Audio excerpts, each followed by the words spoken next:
Hello friends, welcome to my channel finance tools. आज हम अपने इस वीडियो में बात करने वाले हैं श्रीलंका के बारे में।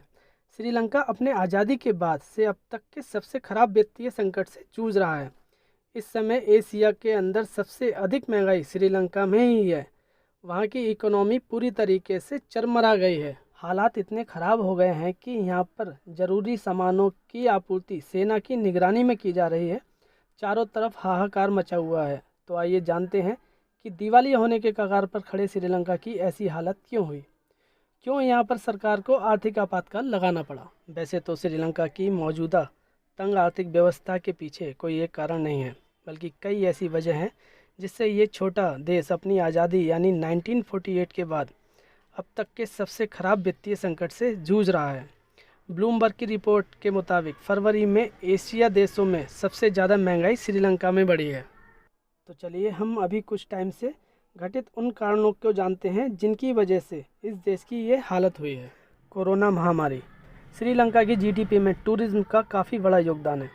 श्रीलंका की जीडीपी में टूरिज्म की हिस्सेदारी 10% से ज़्यादा है और श्रीलंका का विदेशी मुद्रा भंडार बढ़ाने में इसका बहुत योगदान रहता है। लेकिन कोरोना महामारी की वजह से ये सेक्टर बुरी तरह से प्रभावित हुआ है।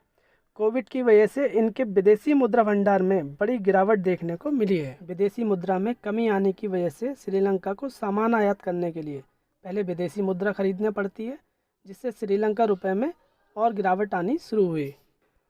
सबसे ज़रूरी बात यह है कि श्रीलंका अपनी खाद्य वस्तुओं के लिए इंपोर्ट पर काफ़ी हद तक निर्भर है, क्योंकि श्रीलंका मुद्रा में गिरावट होने की वजह से तेज़ी से खाद्य पदार्थों की कीमत बढ़ने लगी।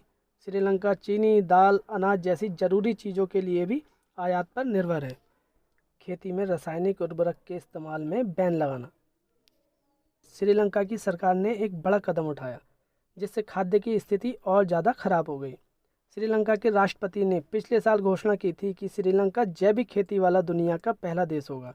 यानी सरकार ने खेती में रासायनिक उर्वरक के उपयोग पर प्रतिबंध लगाने का फैसला सुना दिया था, जिससे कृषि उत्पादन में कमी और खाद्य संकट में बढ़ोतरी हो गई। पिछले साल जुलाई में हुए एक सर्वे के अनुसार श्रीलंका के लगभग 90% किसान खेती में रासायनिक पदार्थों का उपयोग करते हैं।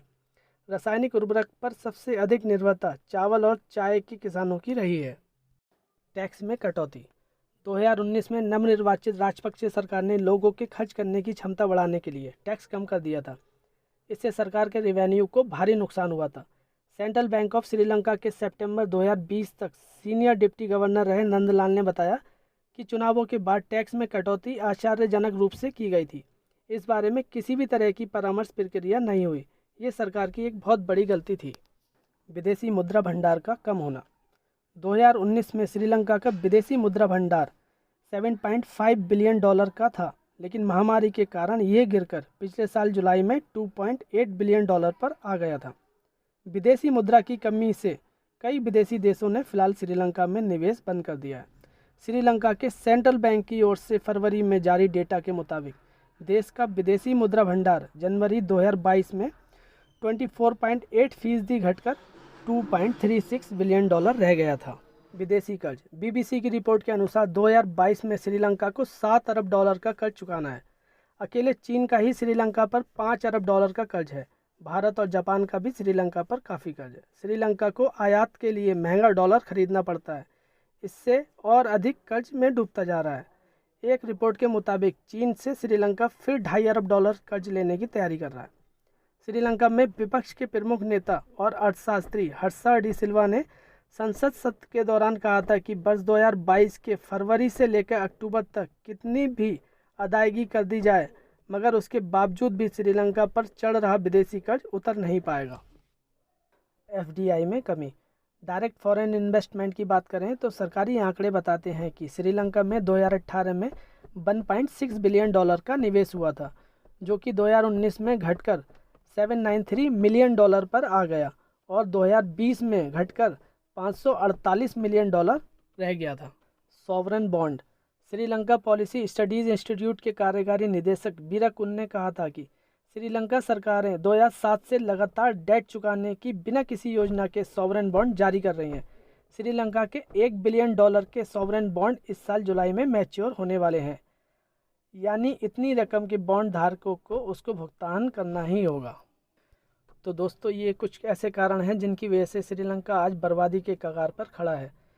लोग सड़कों पर प्रदर्शन कर रहे हैं, 15-15 घंटे लाइट का ब्लैकआउट घोषित किया जा रहा है, और तो और वहाँ के स्टॉक एक्सचेंज में भी सिर्फ 2 घंटे की ट्रेडिंग हो रही है। दोस्तों, अगर ये वीडियो आपको पसंद आए तो प्लीज़ लाइक और सब्सक्राइब ज़रूर करें। Thank you.